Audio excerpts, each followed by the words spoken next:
Alright, coming home from the auction. Today's buy. Nice little Peter Wright Anvil.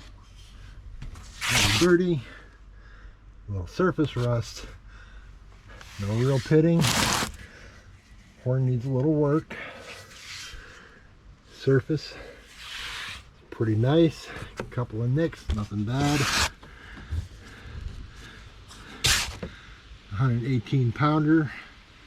If my 100 weights is right, after I clean it up, I'll verify that.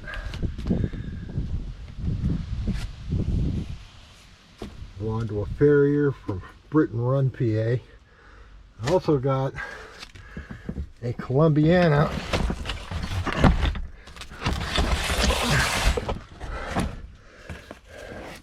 Post Leg vise. It's in pretty decent shape. It's dirty, but she'll clean up. It works. It's not froze. Should be a good one for me.